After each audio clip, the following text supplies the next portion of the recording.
Congratulations. Yeah, so that's a You managed to make somebody forgiving cancer dead into a bad news thing. Well, not him himself.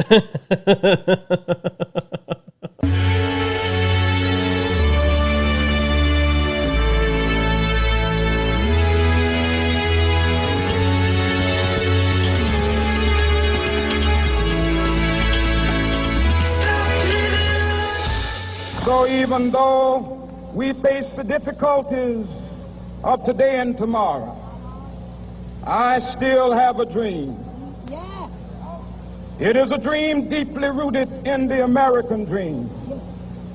I have a dream that one day this nation will rise up and live out the true meaning of its creed. We hold these truths to be self-evident, that all men are created equal.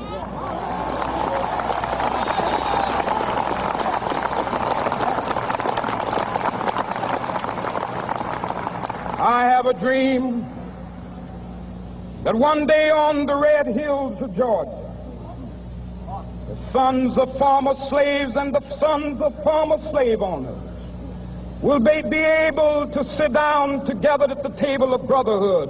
I have a dream that one day, even the state of Mississippi, a state sweltering with the heat of injustice, sweltering with the heat of oppression, will be transformed into an oasis of freedom and justice. I have a dream that my 4 little children will one day live in a nation where they will not be judged by the color of their skin, but by the content of their character. I have a dream today.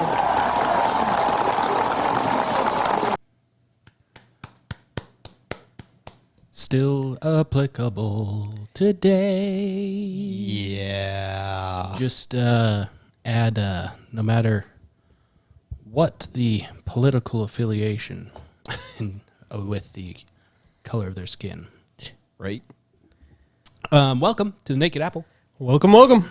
We, as promised, we are going to do our darndest to cover some good news this week. It's really difficult. Let me tell you. There was a lot of muck to filter through, and a lot of awful things that we could talk about. A forewarning: if you're looking for straight good news, probably not going to get it, but it is going to be heavy in good news. We'll give you a decent amount of good news. Decent amount.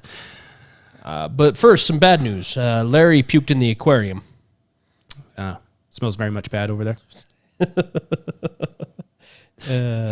Welcome back, Officer Mitchell. Hey, if I lay down on the sidewalk, will y'all draw my outline with that chalk y'all got? I thought you said you didn't want to come back here anymore.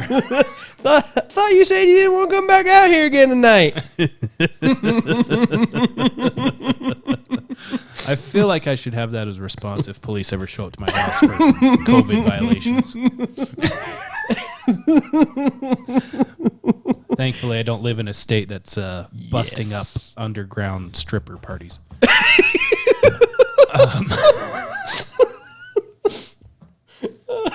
Yeah. Oh, man. Here's looking at you, California. Wow. God, I'll have to go to California in a couple of weeks. I'm not excited. Busting them up, not because it's an underground stripper party, but because they're not wearing masks at the stripper party. This underground stripper party wouldn't be that bad if you were wearing masks. We know it's prohibition and all, and you guys aren't supposed to have this alcohol, but the real crime is that you're not wearing masks and you're not social distancing. So during Prohibition, they had like the speakeasies and stuff. Right, right. So during COVID, these are now strip-easies. They're cheaper. They're cheaper. But that comes with up and downs. I mean, cheaper strip club means cheaper strippers, and we all know what that means. She's over there looking like Chris Farley. Happy birthday, Mr. President. Wow, we are sailing right into that good news. Damn the torpedoes, full speed ahead. Sailing like on a boat or sailing like with Captain Morgan? Which? Yes. Yes. The answer is yes. And the rum is gone. Why is the rum gone? Rum is always gone. Rum is always gone. All right. As usual, I think we need some vitamin B. Even though we're covering good news, we're going to need some extra help. Everybody could use a little extra helping of vitamin B. Everyone. So let's go over to our news anchor for vitamin B.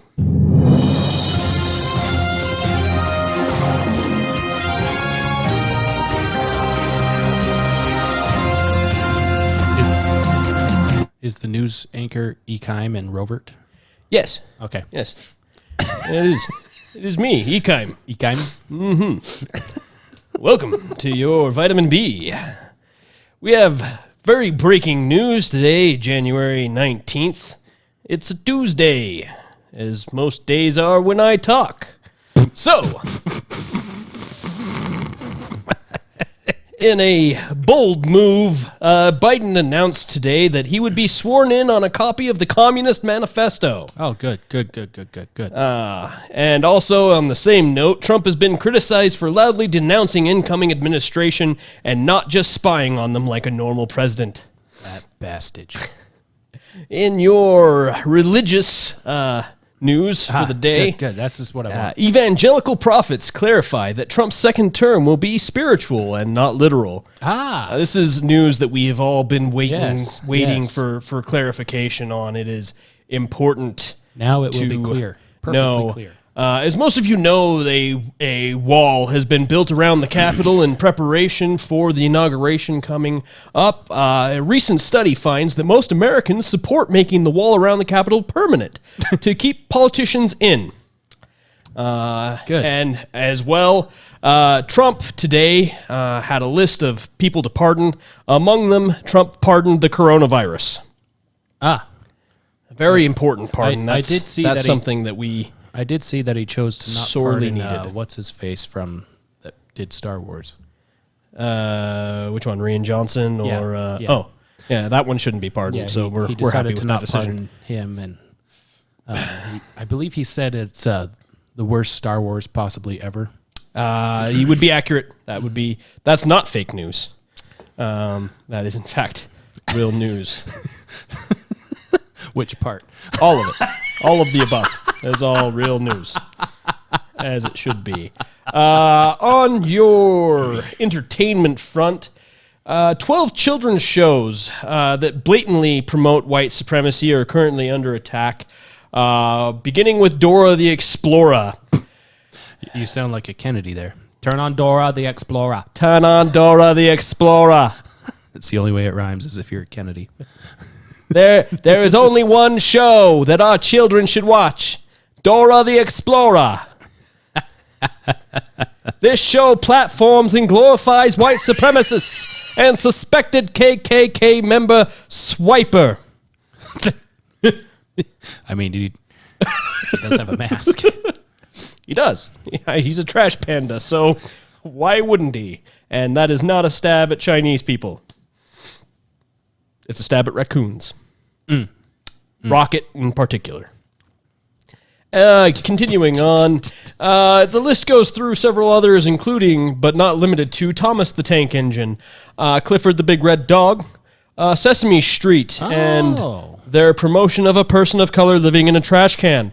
Speaking of Sesame Street, I heard they have gotten rid of all their episodes that are brought to you by the letter Q. In response to the QAnon I'm riot. sure that they probably did. They should also be removing the racist math concepts such as 2 + 2 = 4. That's the still count on there? needs to go. He must go. How is that not canceled? And in other news, in this also is Handy Manny, because the episode where he gets deported is awful. This has been your Vitamin B. Ta ta ta ta ta ta ta ta ta.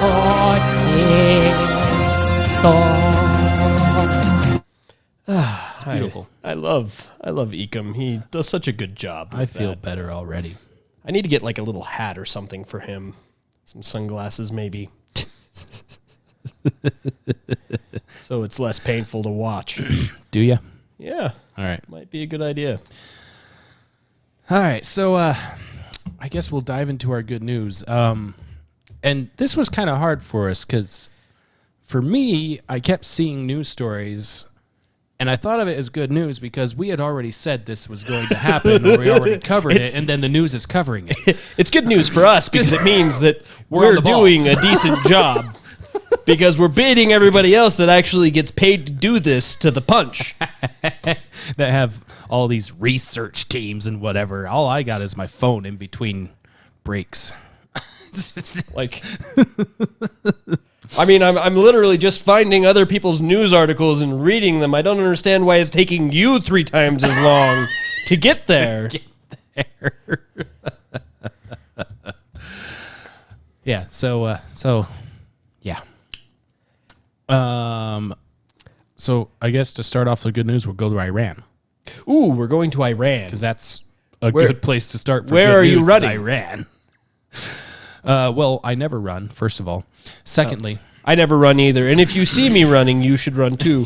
Because whatever is after me is probably angry. I take running as seriously as Babe Ruth. It should be reserved for emergencies. It's right. There's a reason why he was the home run record holder. Never have to run if I never hit anything but home And runs. probably the largest baseball player that is.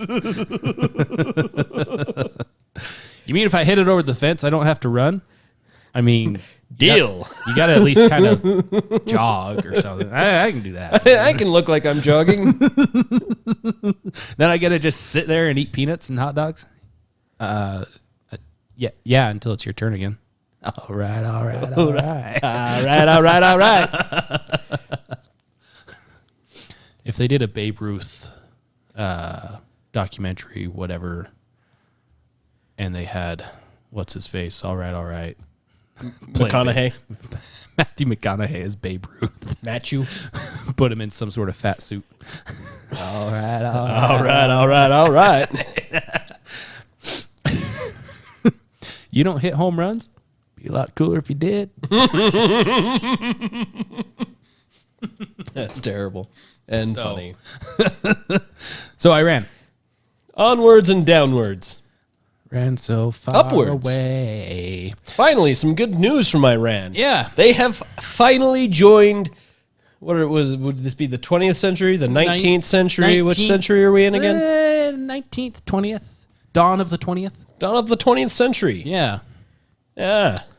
Yeah, Iran has passed a bill that protects women from domestic violence, which is great. It defines violence as any behavior inflicted on women due to sexuality, vulnerable position, or type of relationship, and inflicts harm to their body, psyche, personality, and dignity, or restricts or deprives them of legal rights and freedoms.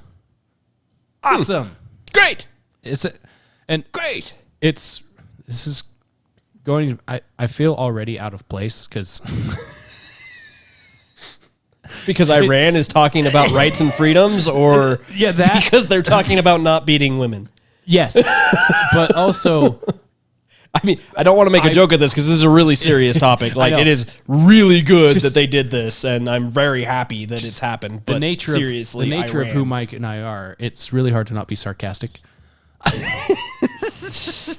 So if we sound sarcastic through a good chunk of this, we're not intending to.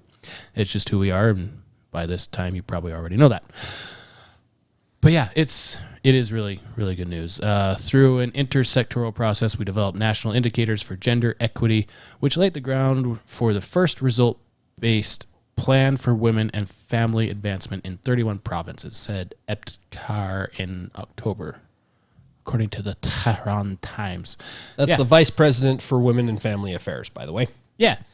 So this should be really good. And in general, the Middle East has started doing better and better with, depends on the country, but they've been doing better and better with more actual equal rights for individuals. They are catching up. There's some countries that aren't as strict with the covering the face and the body and all that stuff, and they can dress in pants and shirts and whatever while they're in public, things like that. It's good. Normal modern day people. It's good, and you tie that into the peace treaties that they've been signing with Israel and all that stuff. There is hope for the Middle East. Hopefully, 13 hours from now, that will continue. That's when Joe Biden is sworn in as President of the United States, and hopefully he carries on continual peace in the Middle East. We'll see. We'll see.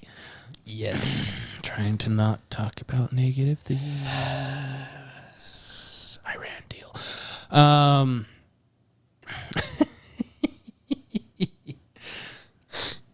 China. While we're at it, should we go to China? Let's go to China. China. China's a good place to go. No, it's not. But I mean, it's a good place to talk about. Behind their backs. This is where they can't censor you. Technically, the U.S., but it's U.S. about China. Ding-a-ling. Something.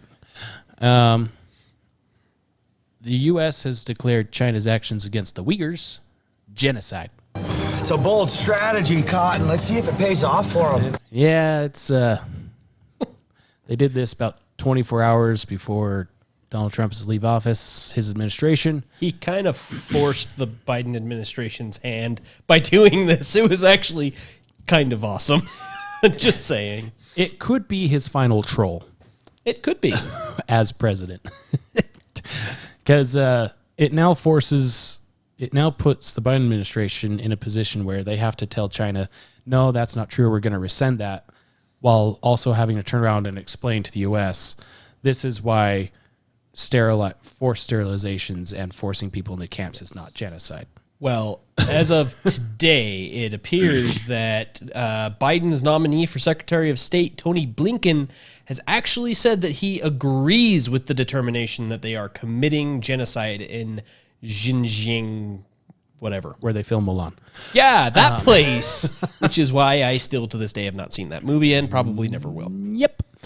Yeah, but the U.S. is the first country to adopt these terms, so usually stands to reason that as soon as the U.S. does something, a lot of other spineless countries decide to stand up and do it too. Usually. But we'll see what happens tomorrow. We will see. But these are some of the crimes that they said are going. Arbitrary imprisonment of over 1 million people, forced sterilization, torture of those detained, forced labor, restrictions on religious freedom, freedom of expression, and freedom of movement. And yeah, this is reported by Axios. Yeah. It's good news. It's little hearty hi-ho and off you go from Trump to China. You guys are committing genocide. You need to stop. I'll see myself out. Literally, he's seeing himself out. Yeah, pretty much. He's leaving on his own terms. I know it's time for me to go, but China is killing people. Bye. Thank you and good night. Thank you and good night. Tip your waitresses.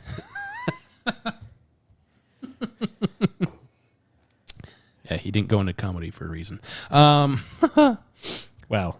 Yeah. mostly because I'm not funny, but Let's see. Well, let's continue traveling abroad, I guess. Israel. We have 2 Israel stories. Ooh, which one are we going for? We'll start with the blind one first, because then the other one can lead into the other. Hey, here we go. Israel has successfully used a cornea transplant, an artificial cornea transplant, I think it was. Yep, artificial cornea, to allow a blind man to regain his sight. So it's someone that used to see, no longer can see. Transplant the cornea, now he can see. And at last I see the light. Sorry. Wow. Just wow. Way to take something good and just kind of Butcher it. Just repeatedly stabbing it over and over again. 37 times? 37 times. Carl! That kills people, Carl! Oh, I didn't know that. Yeah, a 78-year-old man who has been blind in both eyes for 10 years has regained his sight after receiving the first implant of an artificial cornea developed by Israeli startup Corneat. The company announced Monday. So it's a startup company, too. Ooh. That's cool. Ooh. That's promising. Yeah. Once the bandages were removed, the patient was able to recognize family members and read text. That's awesome. Surgical procedure was straightforward, and the result exceeded all of our expectations. The moment we took out the bandages was emotional and significant. Moments like these are the fulfillment of our calling as doctors. We are proud of being at the forefront of this exciting, meaningful project, which will undoubtedly impact the lives of millions, Bayar said. This is awesome.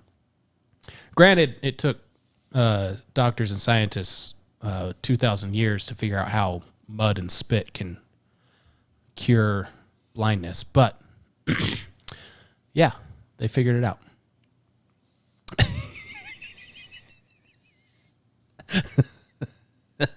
Sorry. It's all right. It's a solid Bible joke. I think I'm funny. You think you're funny. Someone out there thinks you're funny. Yeah. But Unfortunately, it is not everyone that is now being forced to actually live in real life, the Book of Judges. that's not a good book. It's not a fun book. It's not a good book to. It's not. I don't like that book. It's terrible. It's not where we wanted this to go. Can we go to like the Book of Psalms or the Songs of Solomon? That's a much better book. It's Sure. much nicer. Sure. Let's go to the Psalms of Solomon. Let's do that. Let's not do that. It's a terrible idea. I really don't want you over there waxing poetic about. Careful what you ask for. You just might get it. So also in Israel, they are leading the world in administering COVID vaccines, and it's by a lot per capita. I think it's 23% of the population, which is really awesome. I don't think it talks about it in here. I don't think it did. Dang it. That is a lot. Yeah, they're Like a lot. they got a nice little graph here. First place is Israel with over 25% on our world and data, and the UAE is second with 18%. Jeez. Just a little bit less. And then third is right there, Spain with 2%. Or Bahrain. Bahrain. Bahrain. Why doesn't it tell me what Bahrain? Oh, that's Bahrain is just Bahrain. We are one. There we go. 8% in Bahrain. I am one with the Force, and the Force is with me. UK is 6%. The US, We have made a solid we are fifth place with US. with We only made 3 of the vaccines. No, it's really cool. What's not in this story, but I remember reading it somewhere. Was the vaccine somewhere around 90% of those that have been vaccinated are showing signs that they have antibodies being made for the coronavirus. So it's working, and it's working up to the effective level that they say it's supposed to work at. So that's good news. It's good news, especially when you can find negative stories about the vaccine of people having adverse effects, but that happens with every vaccine. Mm-hmm. Everyone reacts to everything differently. But yeah, really cool. And the hope is, basically the world's going to be looking at Israel now to see what happens with herd immunity, blah, blah, blah, to see at what point it seems, quote unquote, safe to venture outside your house. Because there's zombies or something, I don't know. Or something. Yeah. Well, continuing along with coronavirus, the New York Times, it appears, is prepping the fields for coronavirus going away after Biden is inaugurated. They're back to actually... Because it's all part of the plan. So this is one is going to be heavy in sarcasm, even though it is good news, but it's going to be a little large cup of sarcasm, not a pinch. Are you sure it's going to be heavy in sarcasm? Something tells me it's not going to be that heavy in sarcasm. They might be trying to screw me. Well, of course they're trying to screw you. So the headline, the future of the coronavirus, an annoying childhood infection. Ah. Oh. I see. Once immunity is widespread in adults, the virus rampaging across the world will come to resemble the common cold, scientists predict. If only there was someone telling us that this would be basically the eventual like the outcome. cold. We'll have to see if we can bring back some doctors that had their licenses removed because they dared utter such a thing, or Twitter peoples who said such things, Banned for saying such banned things, for spreading such heretic lies. It's heresy. The heretics of the church must be burned at the stake. This is good news. Good. Is it though? It seriously is good news because they're finally admitting the frickin' truth. So what this means is that we don't have to wear masks anymore, right? Oh, no. You still got to wear it until we get to that point. I don't want to do it, and you can't make me. That's true. That's true. It's true. I don't want to do it, and you can't make me. Okay. All right. We can do this. We can? We can do this. No, we can't. We can do this. We have the technology. We can do this. The coronavirus is here to stay, but once most adults are immune following natural infection or vaccination... But I thought that doesn't happen after 90 days. Natural infection doesn't actually give you immunity. It is a temporary thing. You need the vaccine. The virus or a mask will be no more of a threat than the common cold, according to a study published in the journal Science on Tuesday.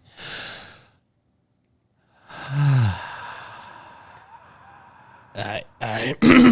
Yeah. All right. So the virus is a grim menace now because it is an unfamiliar pathogen that can overwhelm the adult immune system, which has not been trained to fight it. Fair.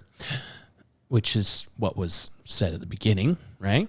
Mm-hmm. That will no longer be the case once everyone has been exposed to either the virus or the vaccine. So what you're saying is maybe we should have not shut everyone inside and let healthy people actually get exposed to this. But hold on, though. Isn't COVID just another form of SARS? Uh-huh. So it's a cousin. Since SARS has been around already, shouldn't there already be a lot of people that already have an immune system That's that is impossible. This is brand designed new, never before fight seen. A form of SARS? That looks exactly like the Ford why- Mustang from last year. No. This is a new Ford Mustang. This isn't just the Ford Mustang. This is the Ford Mustang Shelby GT. But it looks the same as the other one. Yes, but it's different. See, we added GT to it. Yes, it's got the G and the Different. T. Those things are actually very different. Children, But they are both Mustangs, so there's that. Yeah. Children, on the other hand, are constantly challenged by pathogens that are new to their bodies. Of course, they're new to the world, so there's a lot of firsts for them. And that is one reason they are more adept than adults at fending off the coronavirus. Because they get attacked more often by things that they're not used to. So their immune system is actually better than older people, so they get less sick from deadly things than older people do, so they should probably still be in school and playing and enjoying things that mentally help them. Eventually, the study suggests... I love this part. Eventually, the study suggests the virus will be of concern only in children younger than 5. Subjecting even them to mere sniffles. The horror. Sniffles. Or no symptoms at all. Sniffles. I want to have a little dog and name him Sniffles. It'll be a pug. Come here, Sniffles. I mean, that makes sense. That's In other words, the coronavirus will become endemic, a pathogen that circulates at low levels and only rarely causes serious illness. Huh. If only... Wait. Would you say 1% is common or rare? I would say that 1% is a rare thing. It's Rare. So It's the very, very vast minority. somewhere around, if I remember my numbers right, somewhere around 1% of people who are infected with coronavirus experience severe symptoms. Yeah. And then Pretty close somewhere to that. around 0.3 or less % of people infected die. Unless you're like 65 or older, in which case if you Right. take just that demographic, it's much... Much higher. Much and if you higher. exclude that demographic, then it's like 0.1%. Yeah, it's super low.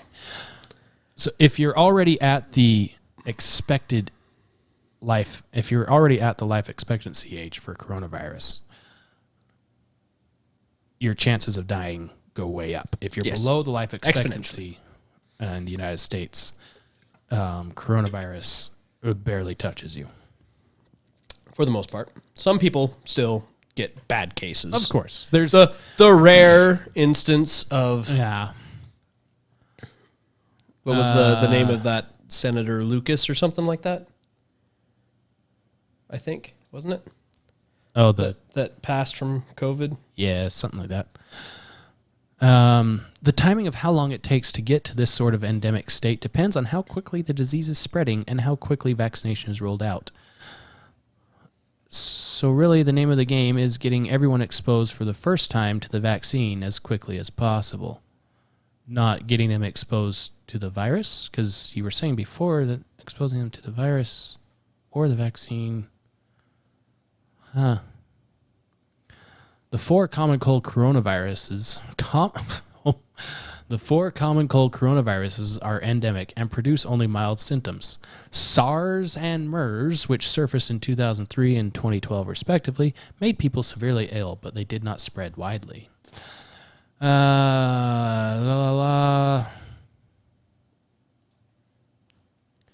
While all of these coronaviruses produce a similar immune response, the new virus is most similar to the endemic common cold coronaviruses, Dr. Levine and her colleagues hypothesized. Yeah. So yeah, there's that. The New York Times is getting up to speed to everyone that it shamed over the last year for daring to say exactly what they're saying. So that's good. It's good. That is good news.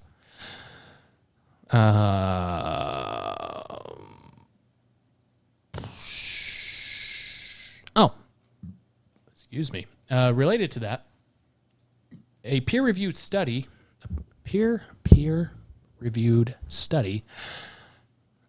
has found that... Letlow.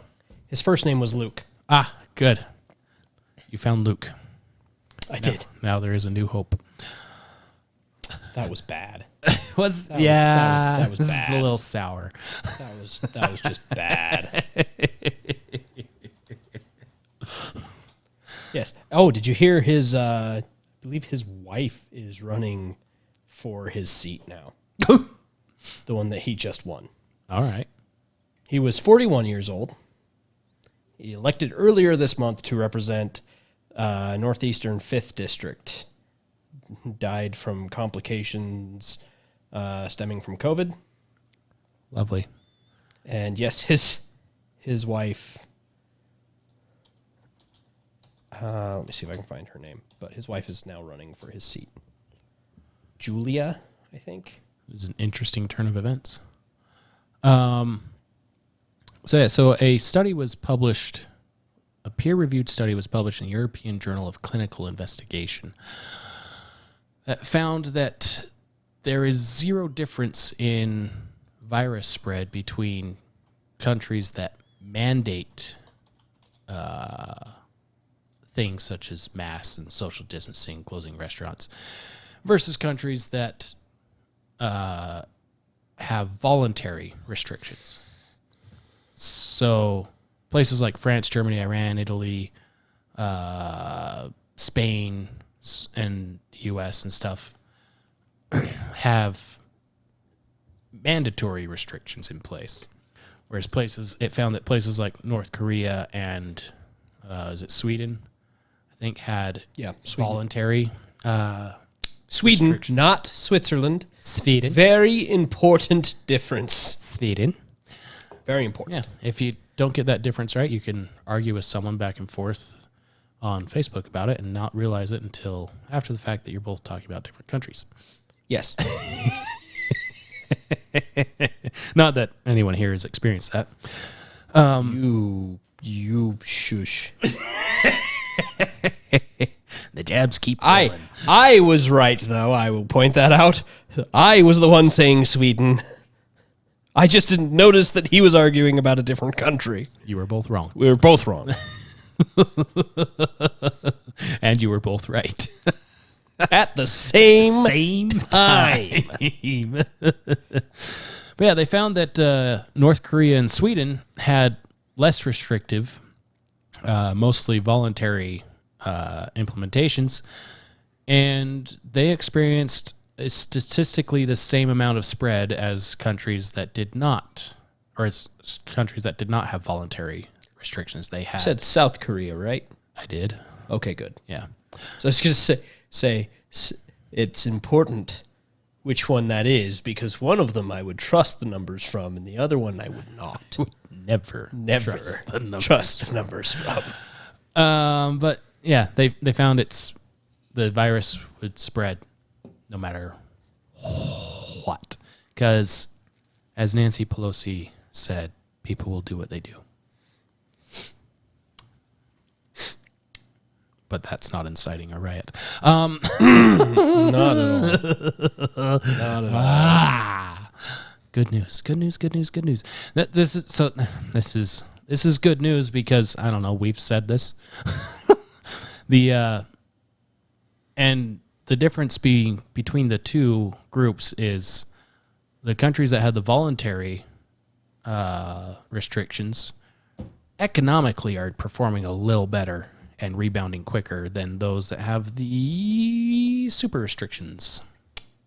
But it's okay because we're about to get a new president and our economy is going to bounce back so hard after the first 100 days of his presidency. Yep, because we are propagating forgiveness and unity. Shh. Do you hear that? That's the sound of forgiveness. That's the sound of people drowning, Carl. That is what forgiveness sounds like. Screaming and then silence.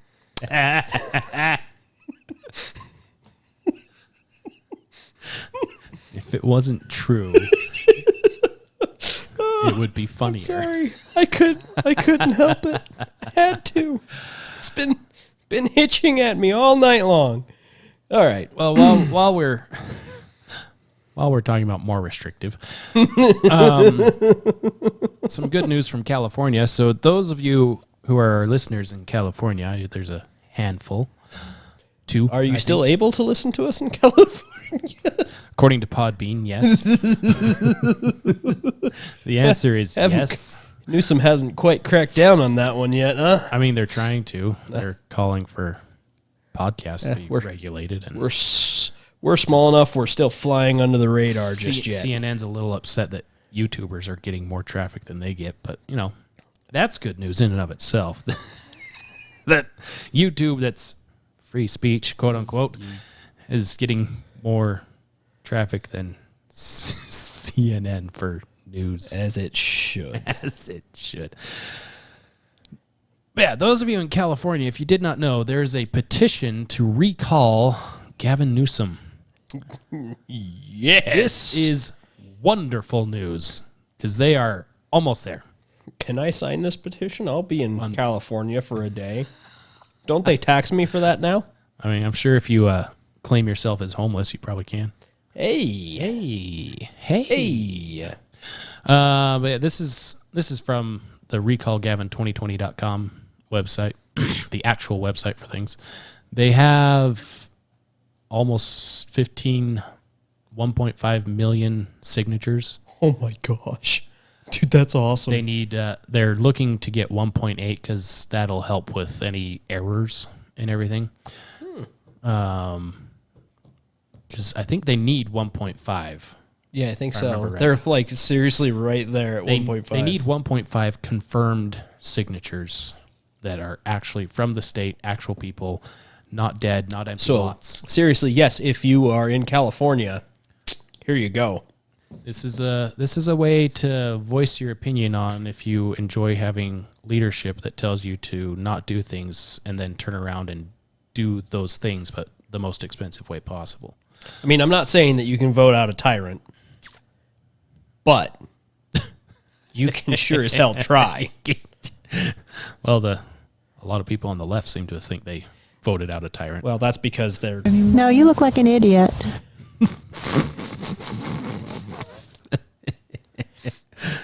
I mean, yeah. But yeah, you can download the petition. The reason why they're doing this is unaffordable housing, record homelessness, rising crime, failing schools, independent contractors thrown out of work, exploding pension debt, and now a lockdown population while the prisons are emptied.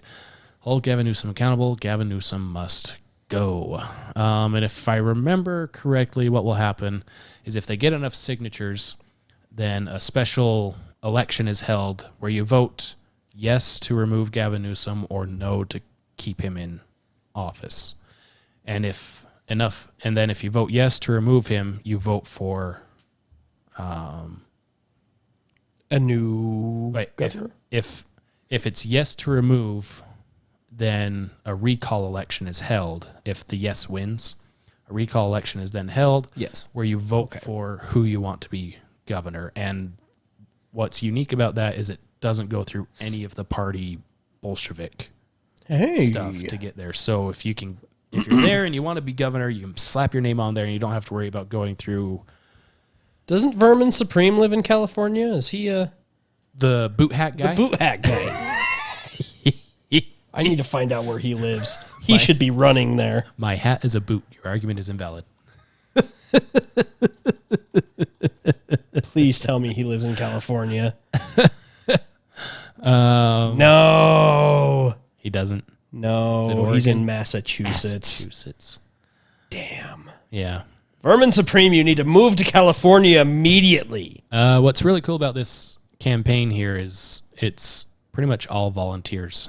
And they've received pittance money for it, and it's got 1.5 million signatures from across the entire state. Good heavens! There's there's Democrats and Republicans that are signing that. Those that have not moved out of the state, they should. So that'll be interesting to watch. Twill indeed. Twill indeed. All right, let's do the last political one we got, I guess. The Trump. Ah, yes. Here we go. Why don't you go ahead and walk us through this one? Okay. This one's pretty simple. Trump orders declassification of some Crossfire hurricane documents. So this was earlier today. Still in the evening in the East Coast. But yeah, so Crossfire Hurricane, I believe, wasn't that the code name for the spying on President Trump? Or was that... I think that was Flynn. Flynn. It was Flynn. That's right. Which was spying on Donald Trump. So, yes. And this too, this is on the heels of...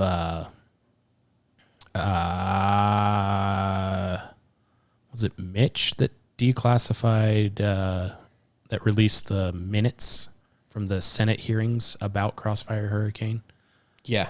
A couple of days ago or something like that. Yeah. So there's everything is now out in the open on this, basically. Fairweather Mitch is a bitch. I don't like that guy anyway. So Fairweather Mitch is that flows so well. I know, doesn't it? I told Until you the turtle earlier. goes back in his shell. I'm channeling my my inner Seuss today.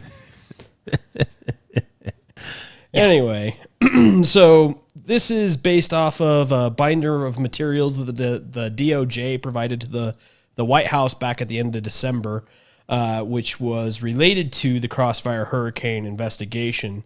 So Trump said, I requested the documents so that a declassification review could be performed so I could determine to what extent materials in the binder should be released in unclassified form.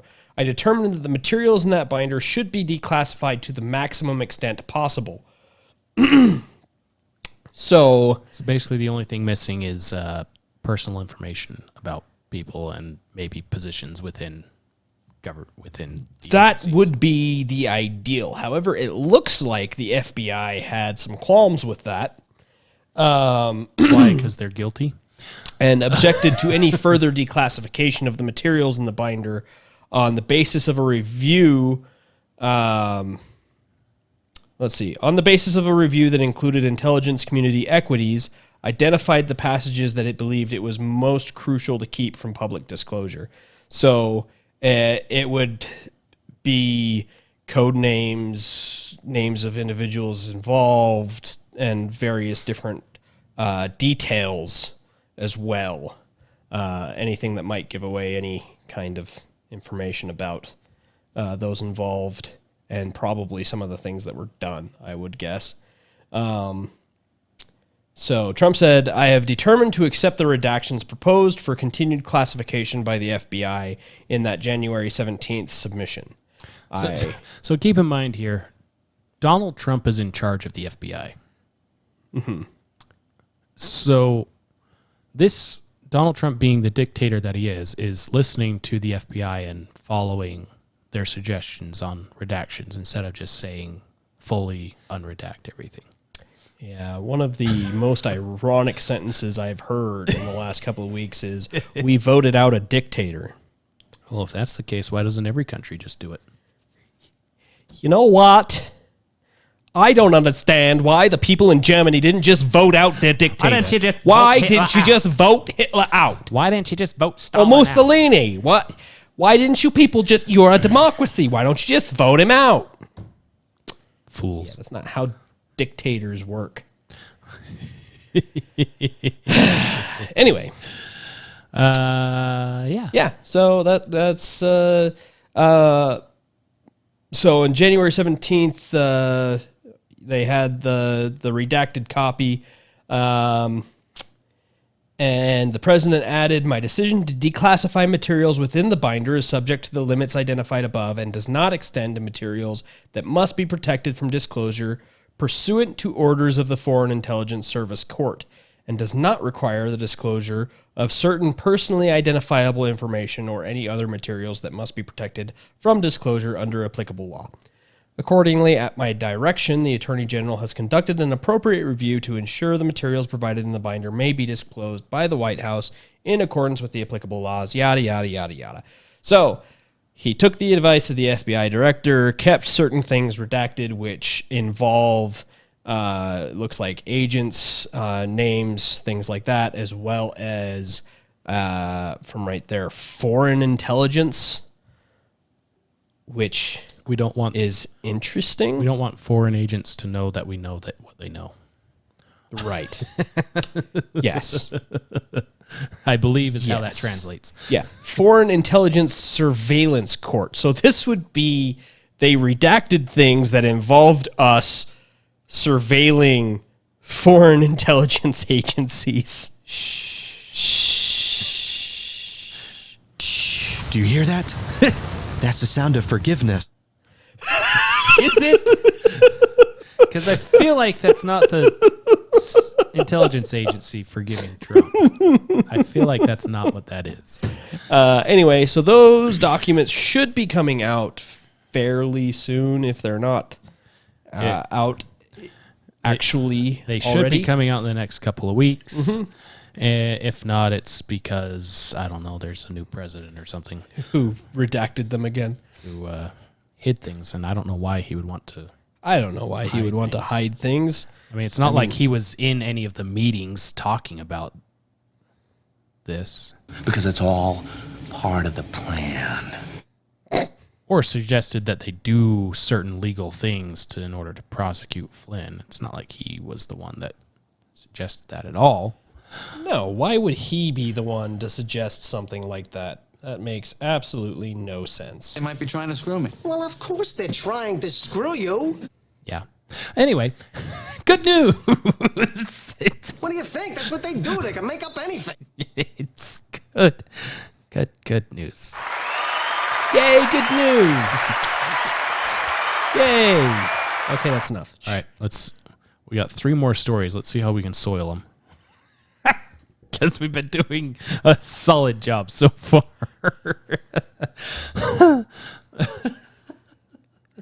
I'm just playing with the soundboard. Yeah, it's fun. We got new trying sounds. to keep the enjoyment of myself up enough to sounds. keep going. Because tomorrow's inauguration day.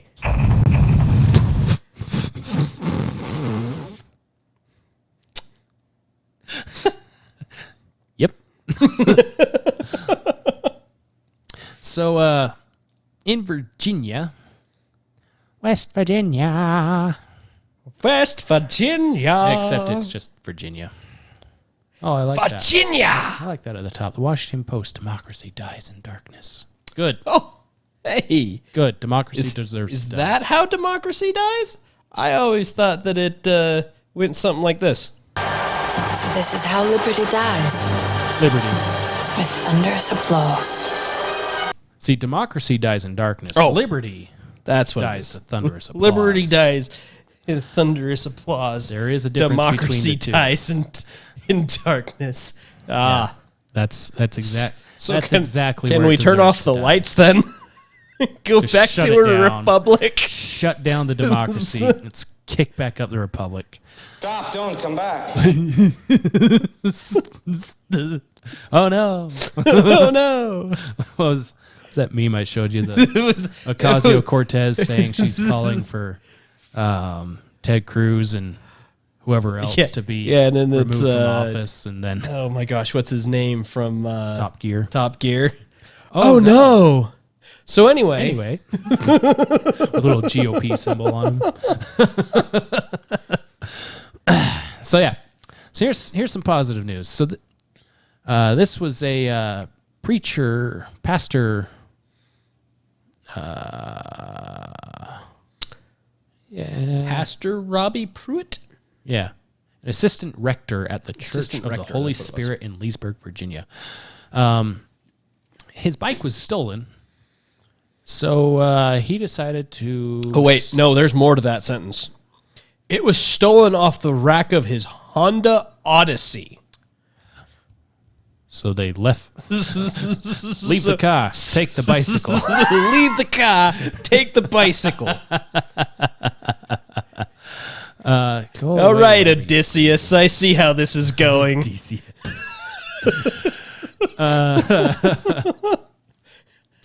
Were there sheep involved in these shenanigans? Anyway. Pruitt visited a local bicycle store in Ashburn, Virginia the next day, only to find there were very few bikes in stock available to buy. That's when an idea hit him. The thief might have stolen the bike because they're in short supply during the coronavirus pandemic, or he just saw a bike sitting there. See, I've already ruined it. We can't do good news. We can't. We're trying. We can't. What if the thief needed the bike to get to work?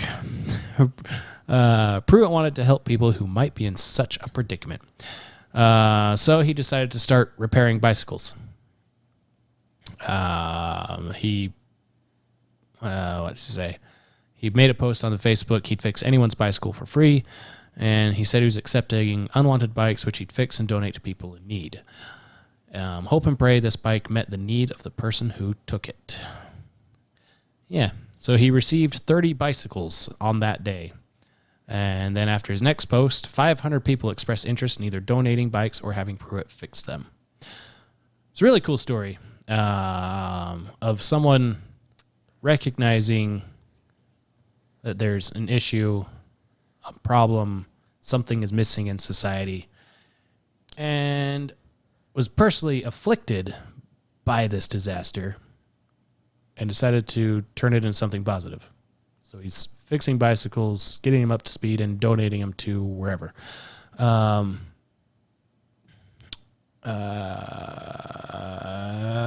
He says, you're certainly providing a service, but it's not the bikes.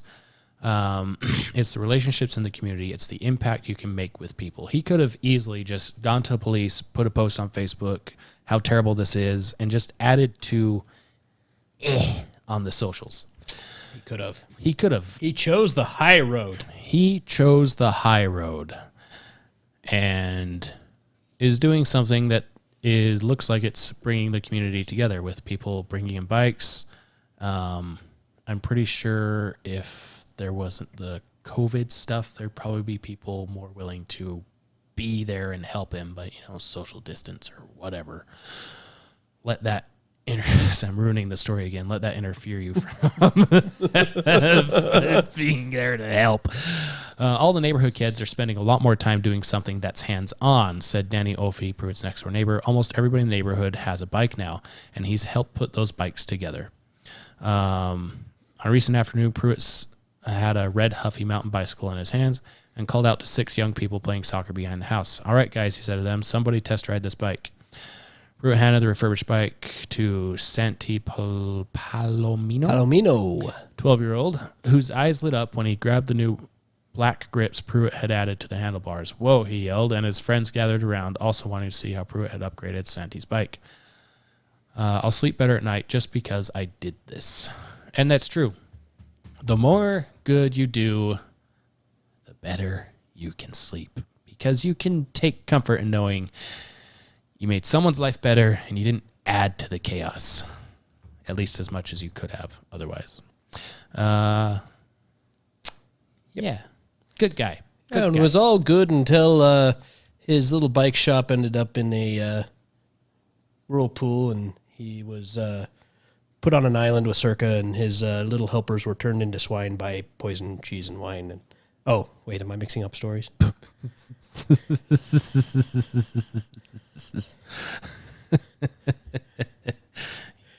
It's a Greek. There's a Greek family in that story. It's not even like that far of a stretch.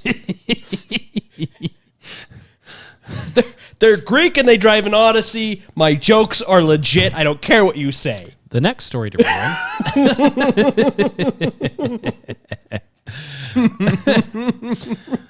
run. In Massachusetts, a police officer was in a grocery store, or was at a grocery store. Was he called there? I don't know. I didn't read the full story. Sue me. Please don't sue me. I don't have the money for that. He was called to police. He was called to the store. Stop and Shop. Ooh, they got a Dunkin'. The world runs on Dunkin'. A call to police about a shoplifting incident has turned into something much bigger for an officer in Somerset who felt the punishment didn't necessarily fit the crime. This was 5 days before Christmas. What is that? PTLM? Patrolman? Patrolman, probably. Okay. Matt Lima of the Somerset Police Department was dispatched to a local Stop and Shop for a reported theft. It's a police taser lineman. Okay. Just made that up. All right. I think patrolman fits better. Yeah, sure. The allegation I've heard it both ways. The allegation was the two females were scanning some items at self-checkout, but bypassing other items and bagging those items. Shoplifting. Dispatch indicated it was two females and two young small children, and they were detained by loss and prevention over there.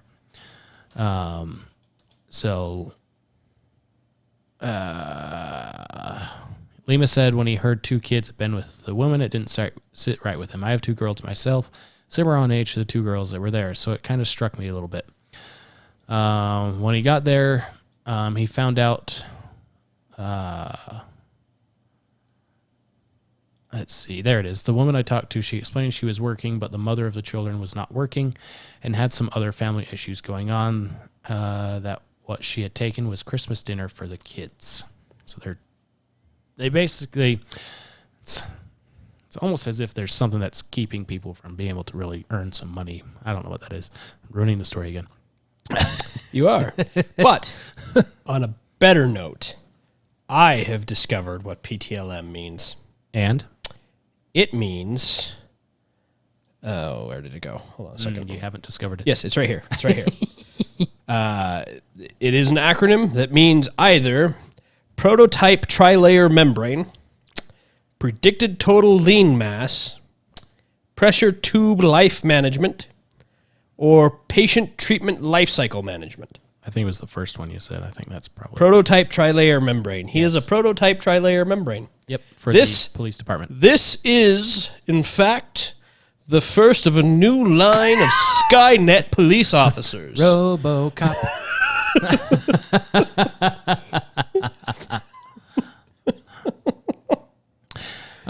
But he looked at what they had, and he said there was nothing else in there like health and beauty items, shampoo, anything like that. It was all food. I asked an employee where the other items were they had planned to take and was informed they were put back on the shelves. The store issued them a no trespass order. Lima, who firmly believes in following the law, cut them a break and decided not to press charges. He said the family was in need, and he decided to help them out, and he purchased a $250 gift card so the family could buy the food they needed right then and there. So he could have just slapped them with a no trespassing, and they'd have that on their record, and Christmas would be wonderful. Or... Merry Christmas, go straight to jail, do not pass go, do not collect 2 loaves of bread. Yeah, so instead... Welcome to Monopoly Socialism. That's generous. Very generous. Very generous. Wow. Well, you said it was a family of multiple people, right? I did. Yes. So, That's see. Very generous. 2 loaves of bread. That's a lot. That'll last him at least a week. At least a week. Yeah. I bought the gift card close in value to what would have been taken. I just did what I felt was right. It's not about me. I just tried to put myself in that family's shoes and show a little bit of empathy. See, that's what's great about it's one of the things that's great about America is there's the letter of the law and there's the spirit of the law. And there's justice and there's mercy. Mercy. All of them can be fulfilled at once if done properly. In this case, I would hope that the women involved have learned their lesson and probably shouldn't shoplift food. Well, I mean, but treat it a symptom, not a actual problem. But that right. But it's good enough for now. The officer recognized it's not necessarily his position to treat the problem right then. He saw it's sometimes you just need to take the allergy medicine. Yeah, it's one thing my wife and I had a goal of doing early on is we want to our end goal is to have a big ranch, be self-sufficient, blah blah blah blah blah. Eventually. It seems like a long eventually, but eventually. Right. But part of that too is we want to be able to have a tractor trailer or two that we can have loaded with, because our goal is to be in Texas, and we haven't really talked about this, so we don't know if that's still our goal. But anyways, our goal was to be in Texas, and that's close to hurricane country / in hurricane country. So we wanted to have a couple of tractor trailers that were always ready for hurricanes. One that had all the saws and whatever to cut through trees and move stuff around so people could actually start getting back to living in their houses or whatever it is. The other tractor trailer would be set up for baking. So there's all the organizations that come in and give you the essentials for food. Of you have your square meals or whatever to get by and not starve to death. But there's something about a fresh baked cookie or a fresh slice of cake or a brownie or something like that with a scoop of ice cream. It's not necessarily something you need, but it's something that makes you feel human. And that's part of warm shower, a nice hug. Yeah. And that's something this officer things. did. The family obviously has a deep need. Yes. But in that moment, what they need in order to focus on anything other than just surviving is a little bit of food so they can get through Christmas and have some sort of semblance of a good Christmas for their kids. Agreed. That's a good thing. It is. Yeah. It's a very good thing. And then this one is also really cool. This one's actually kind of awesome. It is amazing. A doctor has forgave his debts, his patient's debts to him. Glad you clarified that, because that would have been weird. If he forgave his debts. I am no longer in debt. I declare bankruptcy. You can't just say you're bankrupt and it happens. I didn't say it. I declared it. I declared it. No, I think he closed his practice too. It says shut this year. His cancer clinic forgives debts. Yeah, So- he's basically tired of dealing with all the insurance and all this stuff, and he focused on cancer related things. Nearly 200 patients. Yeah, nearly 200 patients with over $650,000 in bills. Oh, nearly 650,000. And he said, "You know what? I'm done. Don't pay me. Happy New Year. Enjoy your life. You're already suffering from cancer. There's no need to suffer financially." He's been closed for almost a year. They closed in February last year. Right. And all he had left was just collections. He didn't want to deal with collections. He didn't want to deal with insurance anymore. So he said, "You know what? No." He just kind of like we were talking about before. It's the people dealing with cancer have a little bit more to worry about than paying some bills. Just a little bit more things to worry about than paying bills. So he decided to relieve that burden of having to pay things off. Cancer treatment is very expensive. There are people who pay on their bills for 20 years, maybe $10 a month. People who don't have a means to pay for their care. He said, "I've always considered it a high honor and privilege to be someone's physician, more important than anything else." This is a good doctor. He's a doctor because he wants to help people. He's not a doctor because he wants to get into some high-ranking position and make decisions for a country that he's not elected to make decisions for.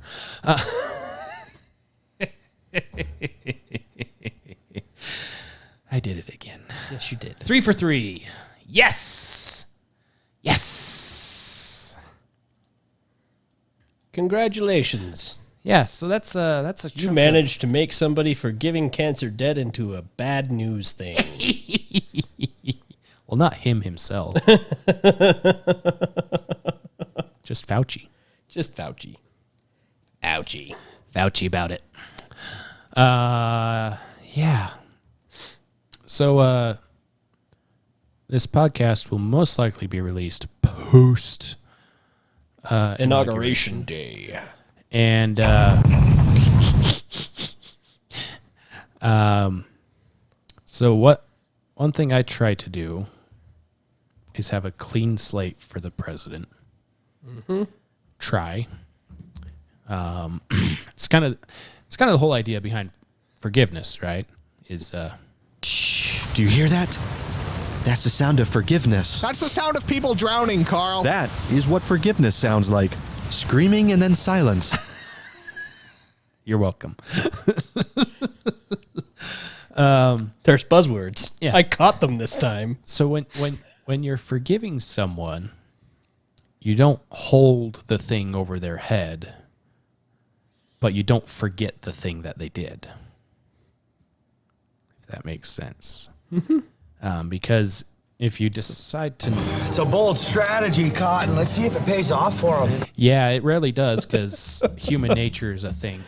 Yeah. But anyway, so yes, I know Biden has a egregious 40-year track record of doing nothing really productive in his tenure as senator and vice president. And the things that he has done have been atrocious. So at best, there's that. And then his vice president isn't really much better. And then Speaker of the House is possibly in cohorts with the devil, which is why she's the Lich Queen. Yes. And now we got Chucky back in the leadership role of the Senate. So we're in a 1990s horror movie. Clean slate. Oh, right. That's where we were going with the clean slate. We'll keep the dirty rag to remind us how dirty it was, and to stuff in the Molotov. Wait. And oh, wait. No. I can't do that. I'm not Antifa. No. I can't. No. Do that. Oh. We are too right of center to be able to get away with something like that. Center to get away with something like that. Don't. Wait, you guys search for the truth. You should be center. No, because right now center is communist. So if Biden is moderate, then center is communist.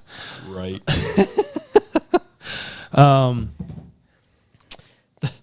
But let's be honest here. The truth doesn't care about left, right, or center. The truth is the truth, regardless of which side it falls on. For example, some good news heading into the next couple of years is Republicans will pretend to care about the debt, but will be incapable of doing anything to stop it. Right, and Republicans will pretend to care about the Second Amendment. And Republicans will pretend to pick a conservative value, and Republicans will pretend to care about it. Will vehemently hold the line against impossible odds. Because if you reelect them in 2 years, they'll get it done, just like they did the last time they said that and did nothing. Yeah. So that's the good news. The status quo will apparently not change. And seriously, like the whole I'm not going to vote because it's rigged thing, that's stupid. That's what they want. Stop that. That's what they want. Just don't go vote for the same old people you vote for all the time. Yeah, that's how you fix it. That's how you change it. Quit saying you're not going to vote. You fix it with and quit voting for the same people. You fix it with two things. Don't vote for the same people, one. Two, actually, one. Vote. Three things. Vote, one. Two, actually pay attention to your local election stuff instead of waiting for ballot day to be like, well, there's an R, there's a D, there's an R, there's an I, there's a... All of the election stuff. Because how many people voted for Biden and then found out about Hunter's bullshit? Yeah. And we're like, wait a minute. What happened? Or even better than that, because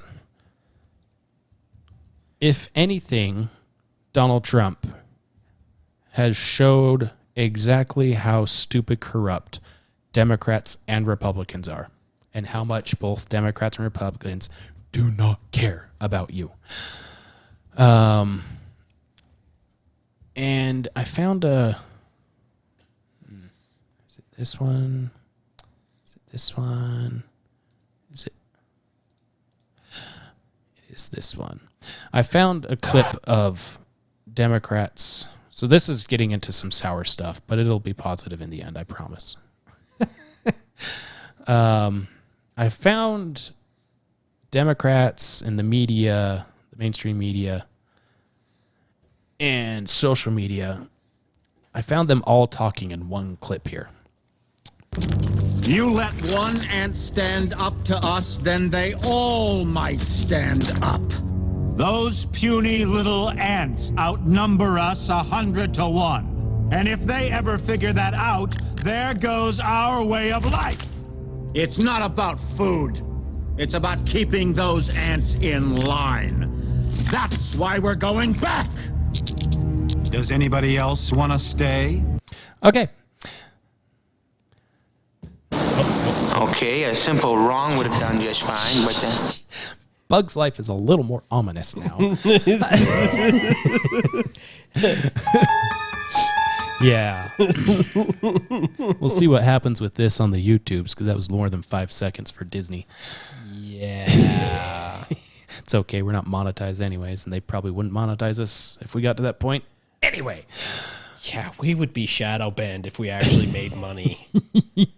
If not outright banned. If not outright banned. Like, seriously, our only saving grace is the fact that we don't make money. Yeah, we're... This is literally the only reason we aren't hit as hard as everybody else is. I would say we're unrecognizable, but Facebook has flagged us for talking about COVID, so... A number of times. Yeah. I think they just threw the banner on our Facebook Yeah, it's on the page. It's on the PC version of the page. They don't do it on our individual stuff anymore. It is on our entire page. Well, I learned about that is part of what they quote unquote are concerned about, CNN and the ilk, is their little bots that monitor everything, their algorithms. They can't monitor podcasts. So they're concerned about that, because if the algorithms can't monitor the podcast, then they can't automatically put warnings for scared individuals that this might be something that will educate them. I mean, this might be something...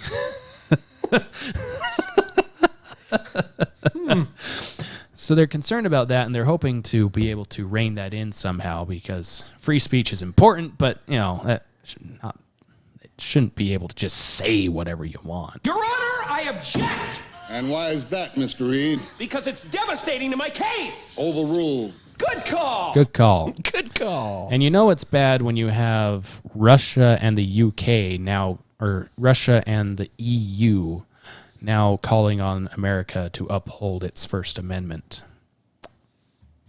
and rein in censorship from big tech. Now, their reasoning is the government should be in control of that, but still. I never broke the law. I am the law. Yeah. Yeah. Anyways, all of this negative stuff that I'm thinking about made me start thinking of a song that I really enjoy. So George Washington is probably my favorite founder. Yes. As we've talked about. I thought Jefferson was your favorite founder. He feels betrayed in his grave. He is? He is? No, Washington is my favorite, because even the King of England, after he realized the war was lost, asked what is to become of Washington. Is he to be a king and rule this new country that he's made? And the dignitary there said, no, he's retired to his home. And the king said, if that's the case, he is the greatest man to have ever walked this earth. Oh, and there's the story of the man that found him praying in the woods, too. Yeah. I love that story. It's a great story. We are on the wrong side, honey. Yeah. Because any man that would pray like that... Yeah. Yeah, he was for the king, and then he saw George Washington praying the greatest prayer he has ever heard. went home and told his wife, this was at Valley Forge, told his wife, we're on the wrong side. Because a man that prays like that is not a bad man. Right. So there's a song by Tom Douglas. I would play it, but this would absolutely flag us for stuff and probably even block the video entirely for YouTube. And I don't even know if podcast monitors that. Podcast doesn't. But the song is America's Son by Tom Douglas. And the lyrics are as follows. His portrait fades and his memory's gone. Earthquake cracked his tower of stone. His voice still echoes, charge on, charge on. God blessed America with her first son, George Washington. Taxes enslaved the colonies. Men who lived and died to be free fought the iron fists of tyranny with liberty.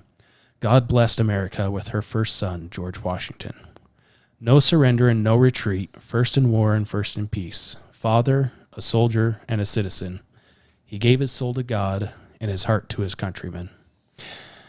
Bullets flew from out of sight. Heaven chose to spare his life. The soldiers bled and horses fell, led his men through the gates of hell.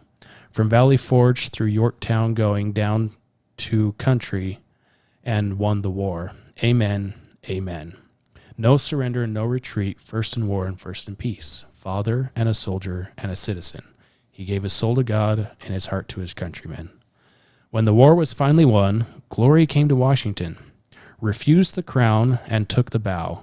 So help me God, was his vow. From Lady Liberty to the California sun, we keep looking for another one. We'll find our hope back where we started from. May God bless America with another George Washington. And he'll give his soul to God and his heart to his countrymen. So one thing, let me clarify first. Donald Trump is in no way, shape, or form George Washington. No. Clarify that in the very beginning. No. And the biggest difference being, I believe that Donald Trump was willing to give his heart to his countrymen.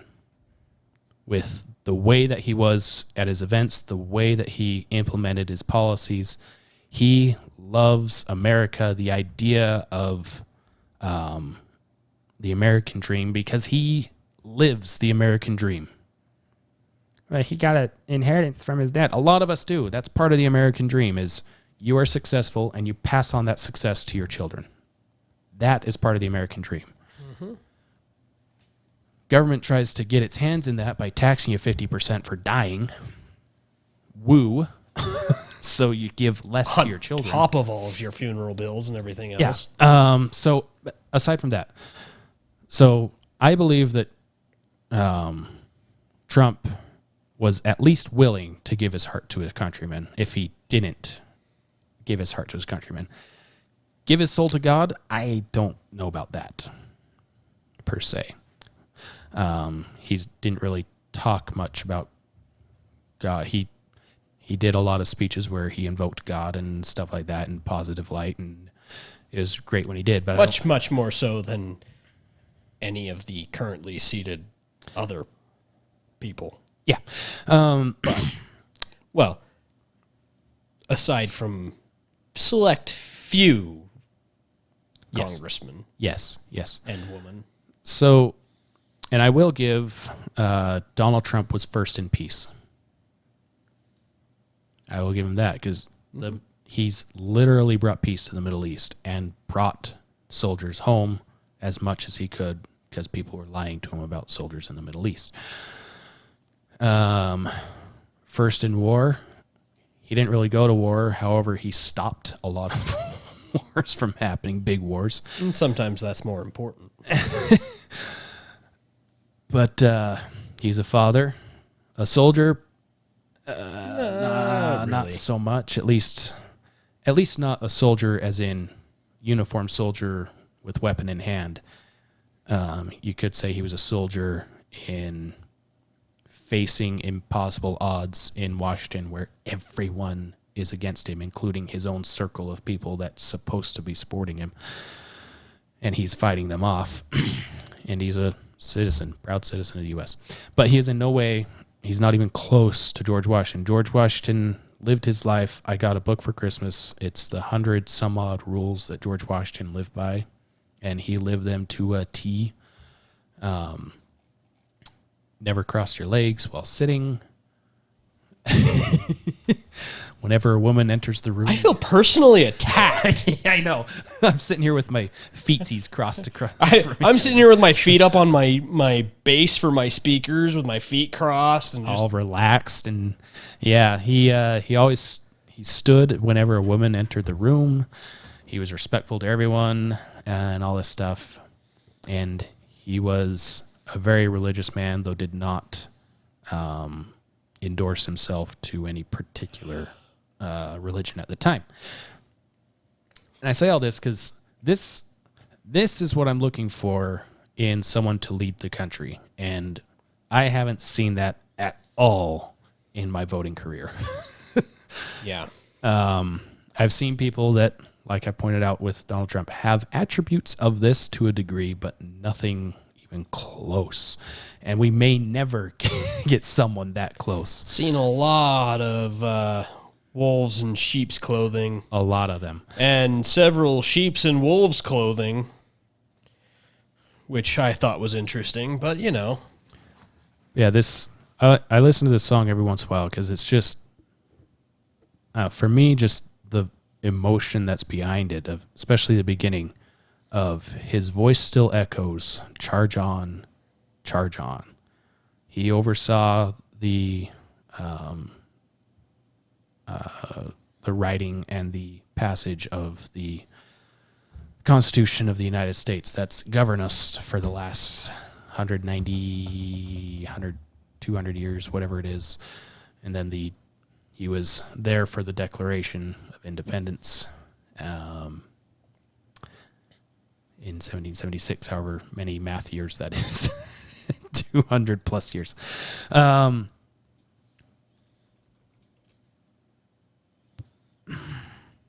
But with the way our country is going,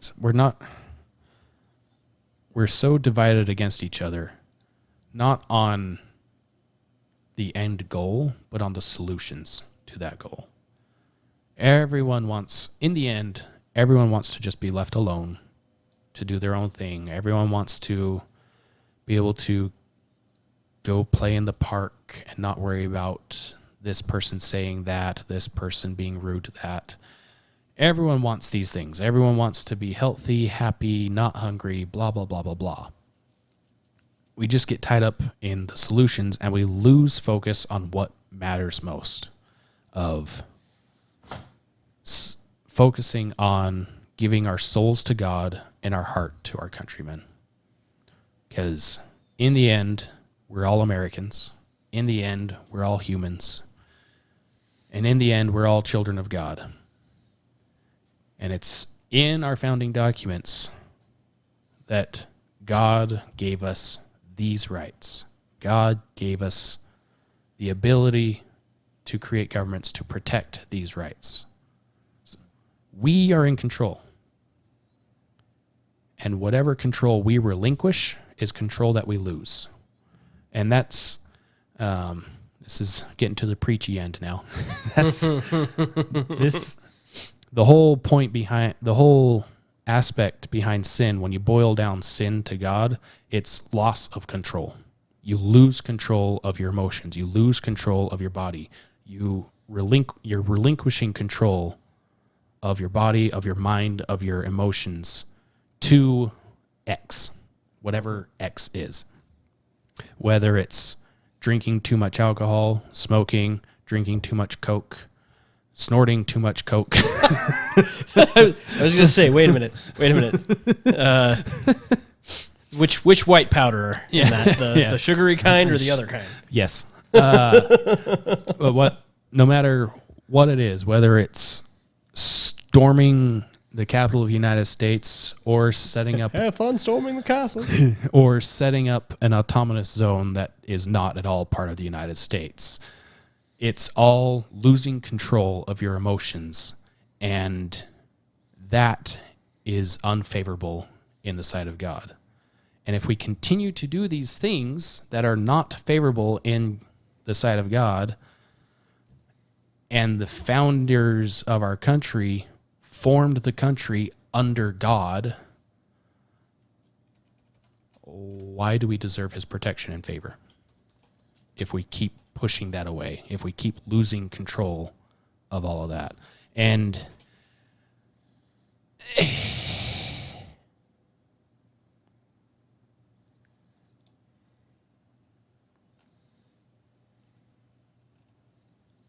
I hope and pray. I really do. I hope, and I've been praying a lot that tomorrow, probably when this podcast comes out today/yesterday, goes well. That there's no incident, that there ends up being no real point of having 25,000 troops surrounding the capital of the United States. But at the same time, the 25,000 troops might be preventing something bad from happening at the capital of the United States. Because if anything goes south there, it could really lead to even further division and further strife in our country, because you're going to have CNN and the like saying, look how bad these conservatives are. We need to continue to censor them. And then you're going to have conservatives turn around and say, you guys have been silent on all of this stuff that the other side has been doing for the last 1.5 to 4 years to 5, 6, whatever years. And it's just going to get worse and worse and worse and worse. So inauguration needs to go smoothly. And then we need to support the new president as much as possible. Criticize where criticism needs to be given, but support where support can be given. If Joe Biden releases, signs a new law in, has a new executive order, new policy that actually benefits the United States, we're going to try to call it out if we see it. And if Joe Biden decides to go with what he's been saying he's going to do, we're going to call it out for how bad it is when it's real, especially when it turns out being that bad. And if we're wrong, we'll admit it. Because in the end, that's what we need. We need honesty. We need truth. We need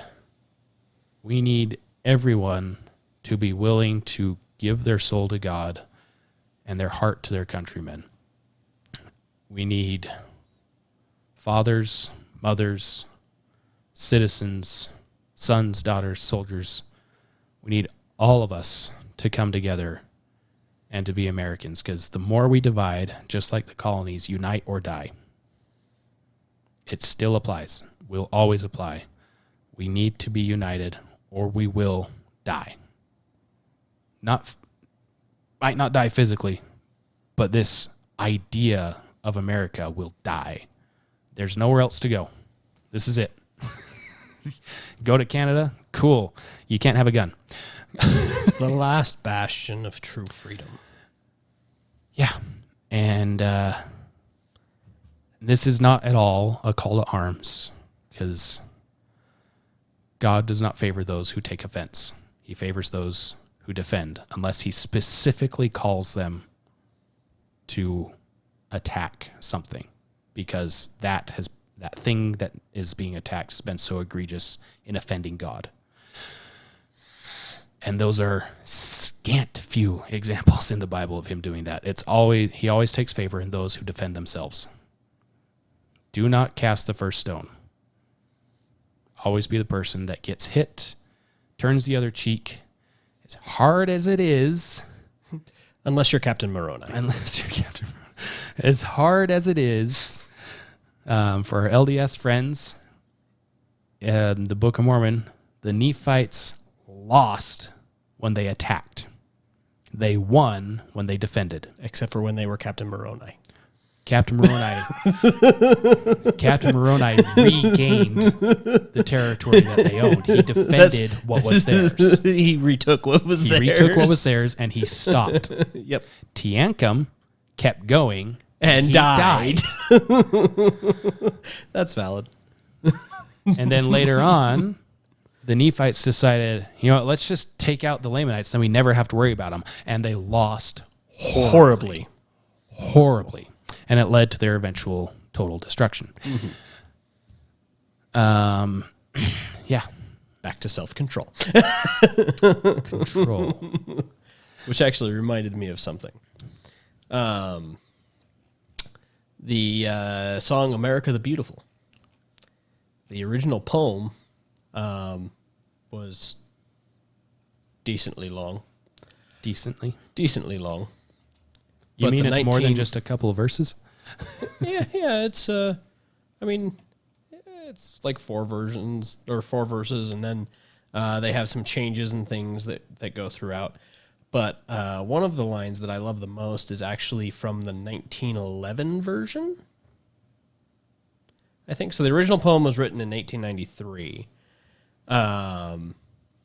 and had God in every single verse. The 1904 version changed the opening. The 1911 version altered a few of the verses. I'd imagine so if you're including God in every single verse. Actually, the 1911 version restored God to the first verse. The current version has God in every single verse as well. Ah, nice. The 1904 version removed God from the first verse. It removed the entire second half of the first verse. The original poem, 4 stanzas long, was very, very wordy. So the 1904 and 1911 versions kind of condensed it and made it flow a little better so that it could be put to music. Exactly. But I love the second verse is really interesting because it's the one that has the line, America, America, God mend thine every flaw, confirm thy soul in self-control, thy liberty in law. And this is a very old concept that we have lost. And, since you touched on it, I wanted to add that in there as well. Confirm thy soul in self-control, thy liberty in law. It almost seems to contradict itself. Liberty and law, how are you free if you have to obey these things?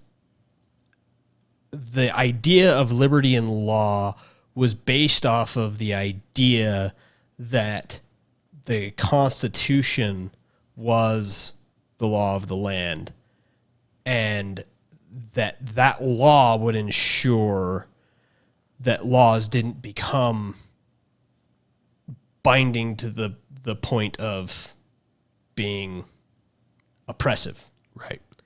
So liberty and law, you can't truly be free if you are binding yourself with things that you shouldn't be doing.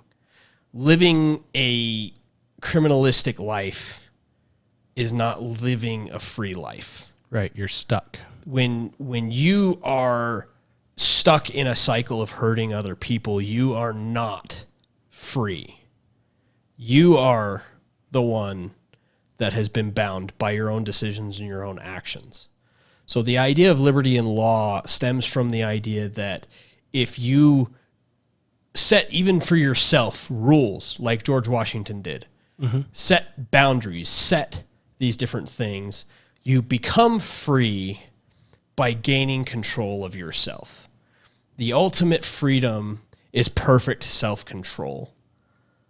And that's what these verses in America the Beautiful are referring to. It's what we've been talking about.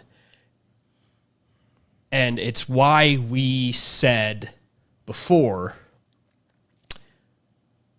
they had these protests and things planned for this week for the inaugurations and stuff like that. And we said, don't go. Mm-hmm. It's bait, it's a trap, whatever. But the biggest portion of that is if you go and you let yourself get roped into doing something that you wouldn't normally do, you have lost your liberty because you have lost your self-control. Yep.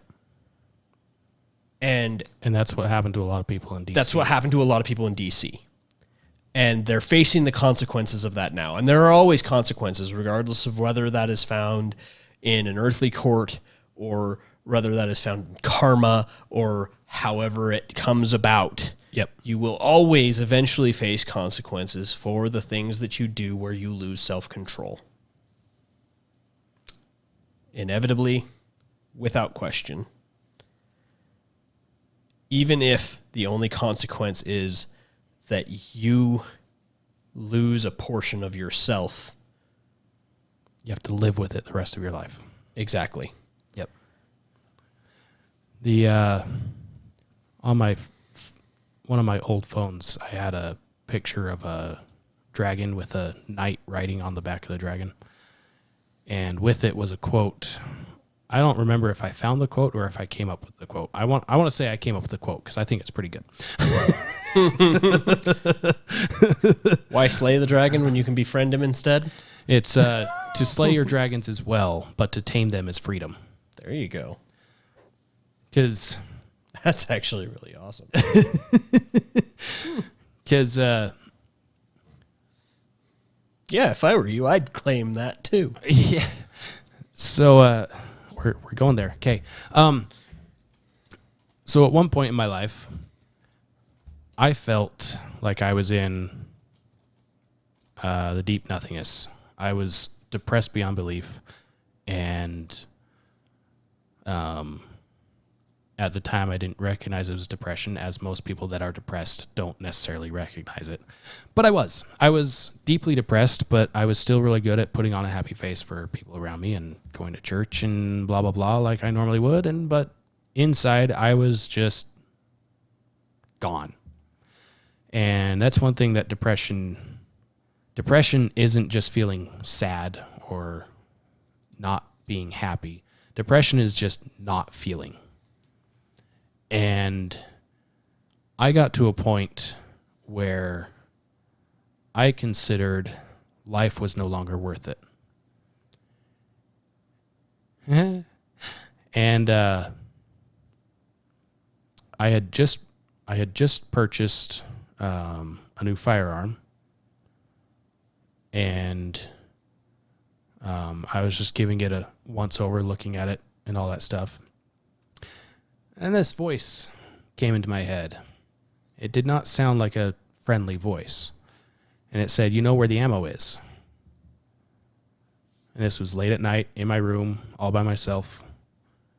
And that voice was clear as day in my head. And then right after that, I heard another voice that was more friendly. And it said, "You can walk away." And then in my mind, I saw my wife. I saw my kids. I saw my friends. I saw everything I could have if I walk away. And I also saw everything I could have if I stopped. It wasn't as happy if I stopped. I saw how upset my parents would be, how sad my friends would be.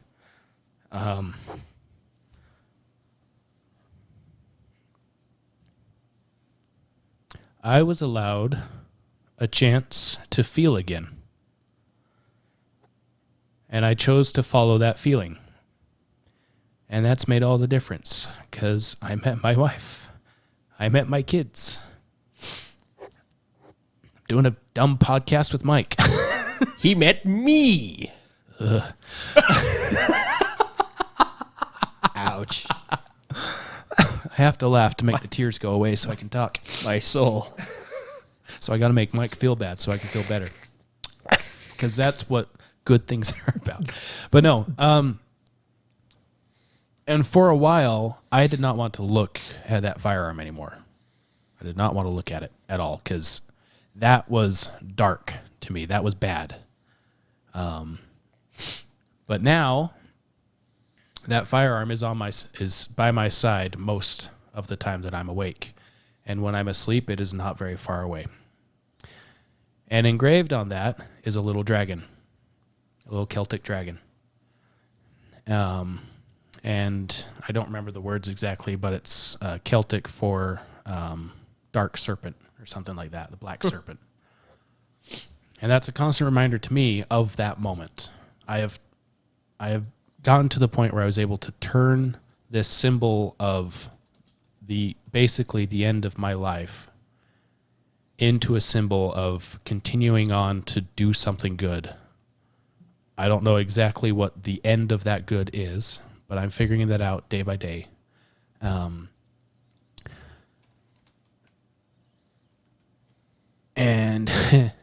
yeah, and I think that's part of why I'm a little more optimistic going into the Biden presidency and the Democrat control of everything and big tech censoring people and all this stuff. It looks bad. It's terrible. It's dark. It's dumb. It's oppressive. It's repulsive. But I feel that it's going to be okay. I still feel that. I still feel it's going to be okay. And I don't know why or how or whatever, but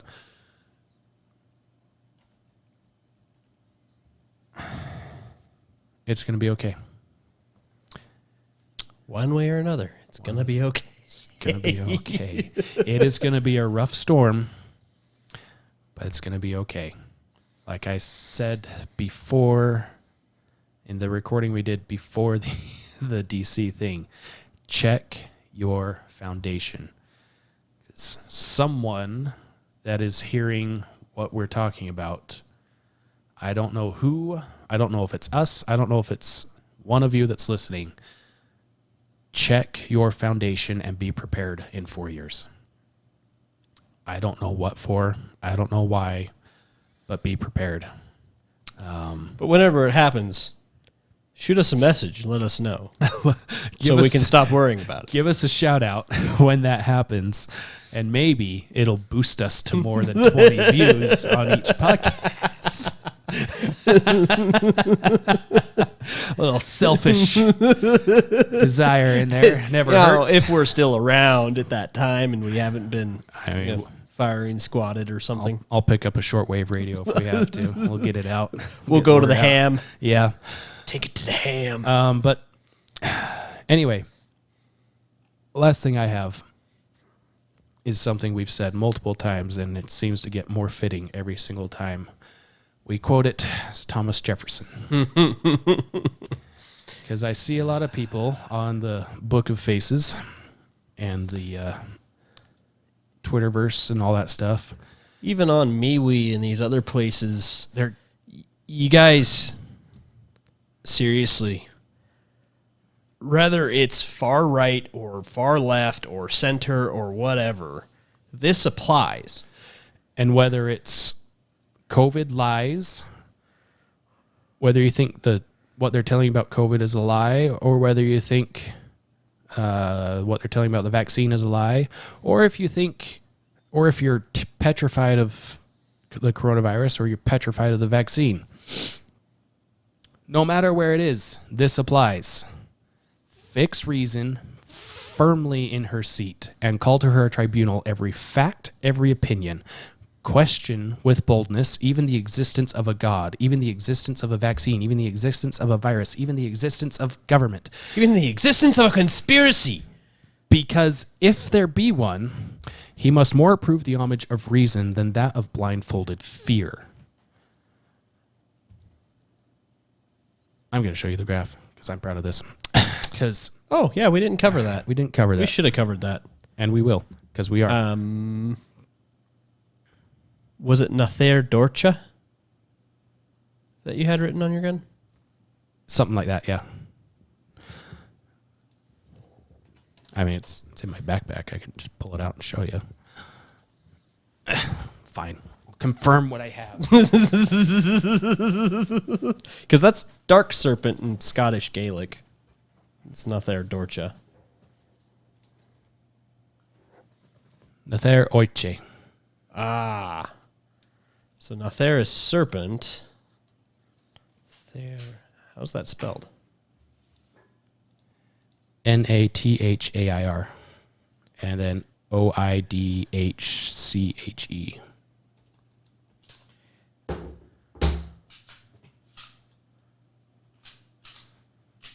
confirm that is empty. That is empty. Okay. So there, YouTube, we're safe. Yeah. There it is.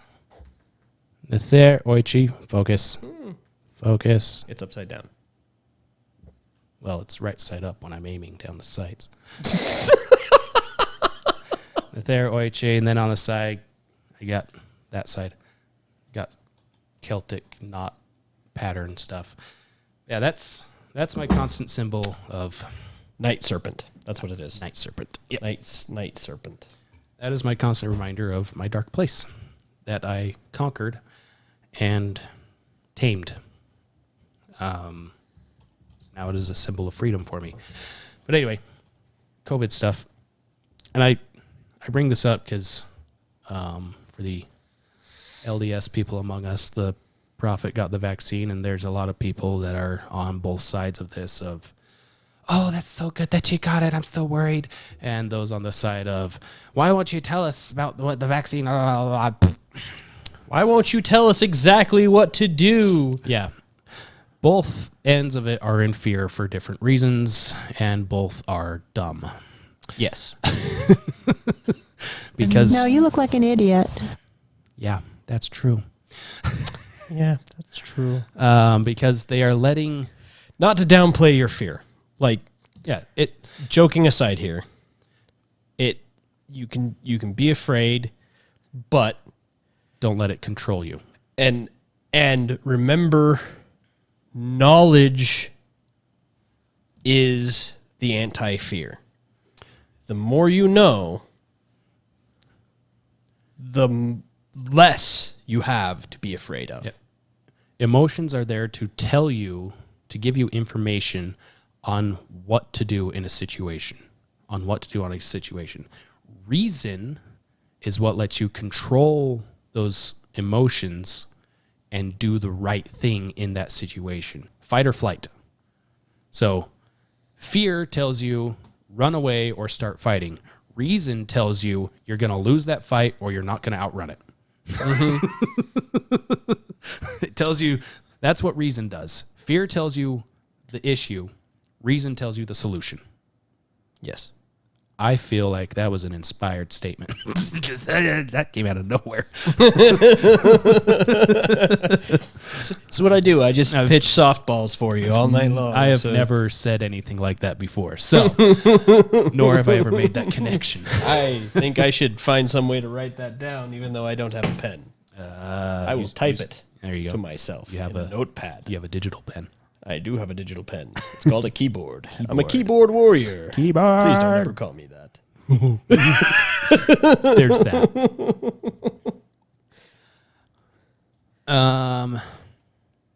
So yeah, I was bored one morning in the middle of the night, late one morning in the middle of the night,